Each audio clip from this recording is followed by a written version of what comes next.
اعوذ باللہ من الشیطان الرجیم، بسم اللہ الرحمن الرحیم۔ کیئر کلک کے معزز سامعین، السلام علیکم۔ میں ہوں ڈاکٹر اکبر علی اور ہمارا آج کا موضوع ہے نظام انہضام۔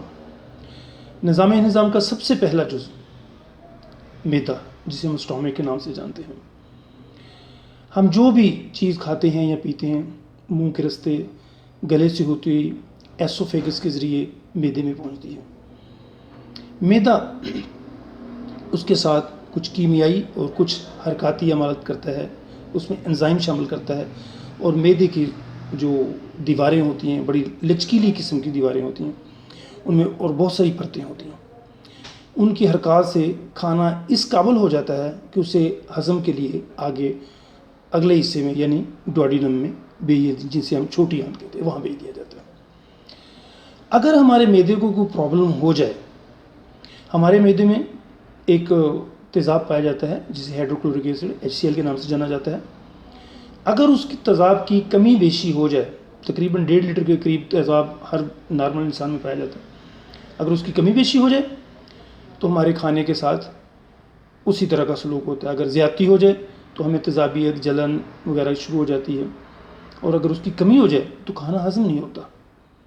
معدے کی خرابی سے ہمارے تمام افعال جو ہیں وہ ڈسٹرب ہوتے ہیں، اور معدے کی وجہ سے بہت ساری علامات پیدا ہوتی ہیں جو کہ اپنی جگہ پہ ایک مکمل بیماری کا روپ دھار لیتی ہیں۔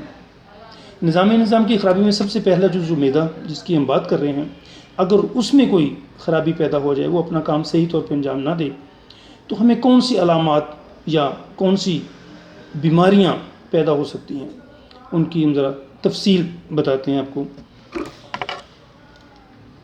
نظامی نظام کی خرابی سے سب سے پہلے جو ہمیں چیزیں بھگتنی پڑتی ہیں، ان میں بد ہضمی، آپ کا کھانا ہضم نہیں ہوتا، کھٹے ڈکار آتے ہیں، منہ کی طرف خوراک چڑھ آتی ہے، گلا کڑوا ہو جاتا ہے، الٹی بھی ہو سکتی ہے، متلی کیفیت پیدا ہو جاتی ہے، اور معدے کے منہ پہ جسے ہم ایسوفیگس کہتے ہیں، وہاں آپ کو درد کی شکایت بھی ہو جاتی ہے۔ نظام انہضام کی خرابی سے آپ کو معدے کا السر بھی پیدا ہو سکتا ہے۔ معدے کی خرابی کی وجہ سے گیس، اپارہ ہو جاتا ہے، قبض ہو سکتی ہے، تیزابیت ہو سکتی ہے، جلن، اور اگر قبض وغیرہ بڑھ جائے، تیزابیت زیادہ ہو جائے، کھانے میں آپ کے مسالے وغیرہ بڑھتے جائیں، تو آپ کو بواسیر بھی ہو سکتی ہے، پائل یا ہیمورائڈز بھی ہو سکتے ہیں۔ اس کے ساتھ ساتھ بد ہضمی تو سب سے پہلی بات ہے جس کی وجہ سے متلی اور قے بھی ہو جاتی ہے۔ ہوا کا خارج ہونا، آپ کو ڈکاروں کی شکل میں ہوا خارج ہو سکتی ہے، اور پخانے کے راستے بھی ہوا خارج ہو سکتی ہے، جو کہ محفل میں بیٹھنے کے قابل نہیں رہتی۔ پیٹ میں درد کی شکایت رہتی ہے، اور ایک اور بیماری اگر یہ لگاتار کانسٹنٹ چلتے رہیں، السر ہوتا ہے، اور اس کے بعد جو بہت بری بیماری آج کل ایچ پیلوری کے نام سے، وہ بھی ہو سکتی ہے، اور ان سب کا تعلق آپ کے معدے کی خرابی، نامناسب خوراک وغیرہ سے ہوتا ہے۔ اس میں ایک اور چیز جو ہو سکتی ہے، ہچکی ہو سکتی ہے، اس کا بھی معدے سے تعلق ہے۔ ناف پڑ جاتی ہے، یہ عام طور پہ بہت سارے لوگ اس کو مانتے نہیں، لیکن ناف بھی پڑ جاتی ہے معدے کی خرابی کی وجہ سے۔ اور بلڈ پریشر بڑھنے کی سب سے پہلی وجہ آپ کے معدے کی خرابی ہے۔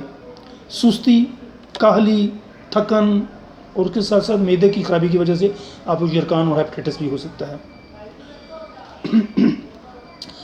اور معدے کی خرابی سے ایک اور چیز جسے ہم اسٹوماٹائٹس کہتے ہیں، منہ آنا یا منہ میں چھالے ہو جانا، ماؤتھ السر جب بھی کہتے ہیں، وہ بھی ہو سکتا ہے۔ یہ ساری معدے کی خرابی کی علامتیں ہیں، اور یہ ساری کی ساری علامتیں اپنی جگہ پہ ایک مکمل بیماری کا روپ اختیار کر لیتی ہیں، جن کا اگر مناسب علاج نہ کیا جائے تو بڑھتے بڑھتے کسی اور بیماری کا پیش خیمہ ہو جاتی ہیں۔ معدے کی خرابی کی جو چند سب سے بڑی بڑی وجوہات ہیں وہ میں بیان کر دیتا ہوں۔ غیر مناسب خوراک کا کھانا، بے وقت کھانا یا بالکل نہ کھانا، ڈائٹنگ پہ چلے جانا، تلی ہوئی چیزوں کا جس میں خاص طور پہ بازار کی تلی ہوئی چیزیں جس میں نامناسب قسم کا ملاوٹ شدہ تیل استعمال ہوتا ہے، اور بہت زیادہ کولڈ ڈرنک کا استعمال، یہ چھوٹے چھوٹے سے عوامل ہیں جو بہت بڑی بیماریوں کا پیش خیمہ بن جاتے ہیں۔ آج کے لیے تھا، کل انہی علامات کے ساتھ کسی اور بیماری کو ڈسکس کریں گے۔ یہی علامتیں جو کہ بیماری کی شکل اختیار کرتی ہیں، کل ان میں سے کسی ایک علامت کی بیماری کو ڈسکس کریں گے. فی امان اللہ.